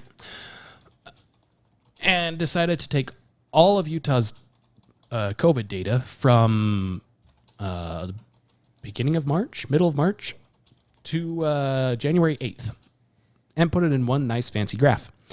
And not just their COVID data, but their hospital data. Because, again, they've stopped telling us that the hospitals are full. And this is why, I believe. So there's a lot of lines on here. And we'll try to post this on our Facebook, I guess, on the socials. So you can see it there. You should be able to just copy this as a picture or something. We could probably put it in a shared file. Something. Yeah. Something along those lines. We'll find a way to share it. Yeah. But anyway, so the big blue line up at the top is the inpatient beds, the total inpatient beds. And then the line below that is how many are being used. It's up around 6,200, I think. And then occupied never goes above 4,000. So there's still, this is across the entire state of Utah. And then down here, this gray line, down here, this little guy. Way down there. Way down here, getting up to, that's probably about, 357. Nice. It tells me. Oh, not quite 400. That's the number there? Yeah, and I think the highest is right here. That's staffed adult ICU beds. Hospitalized confirmed COVID. There we go. There it is. 530. 530 is the most patients in a hospital that have COVID. And that was the 23rd? Yeah. Is this last week higher than that, though? It should be This that one? top one. This one? Right here? Yeah. It's gray. Touch it. 643. That's the high one. That's the staffed ICU beds. Oh, that's the staffed ICU beds. Never mind. You know what I can do? I can pull this up on my computer while you're doing it so that I can also look at it and actually see it. Yeah, there's that. But yeah, and then down here, this dark blue line on the bottom that barely goes up at all, that's all the kids that are in the hospital, which is almost none. So this, you can extrapolate from this what you want, but this tells me there's a lot of room at the hospitals. And there's, of course, different hospitals are going to have different whatevers. But as a whole, the state is not suffering as a whole. And then this one is just percentage-wise on some things. The peak of hospital of used beds was 82-ish%, I believe. And that was at what would have been flu season if they found the flu in people. And yeah. And then this dark blue one, what is this? Oh, that's the... Yeah, and then ICU utilization never went above 60-some-odd% occupied. That's just total occupied. And then these lines down here at the bottom are the COVID stuff. And yeah, there we go. Inpatient COVID maxed out at about 12% use. So, yeah. And ICU COVID maxed out at 30-something%. And again, this is just Utah, because that's where we live, so that's currently what I care about. The nation as a whole is about the same, and this is all below average from previous years. Yeah. So, yeah. There is reason to fear getting sick, but there is not reason to let that fear dictate what you should reasonably do. Yeah. That's all. That's covers it. That's it. I've poured out my heart more than I probably should have, but I did because that's what I felt to do.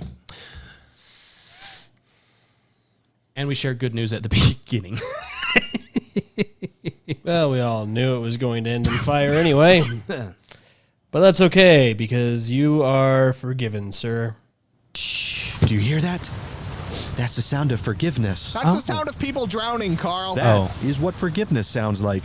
Screaming and then silence. Thank you, Mike. You're welcome. Funny enough, my mom did too, but my wife compares me to that llama all the time. Carl, not the reasonable one. Naturally. I would expect nothing less. I would expect nothing less. Yeah. That's all. That's it. Yep, that's all we got. We're back to the doom and gloom tomorrow. The more natural setting for us next time. All right. Thanks for listening. Like, subscribe, blah, blah, blah. You know the thing. Do the things with the stuff. And that's all. Bye.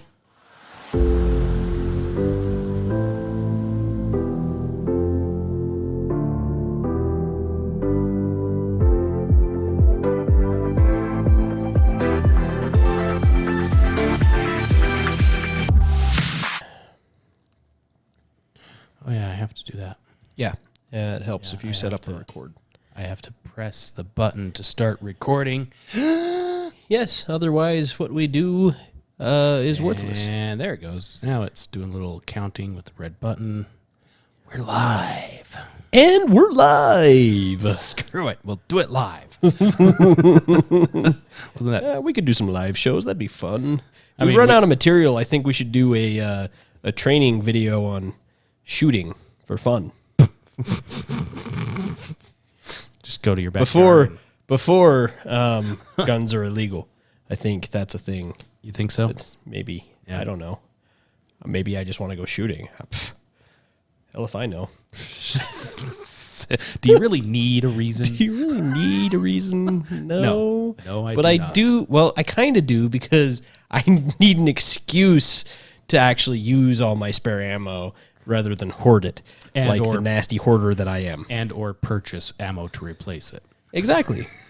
I gave one of my coworkers money to go gamble for me this weekend so that I would have an ammunition fund. Does it count as gambling if you have somebody else do it for you? No. That's what I'm going with is no. I'd rather beg for forgiveness than ask for permission. It's the perfect thing because you're not supposed to pay tithing on it. So, it all goes to ammo. It's fine. It's fine. For good cause.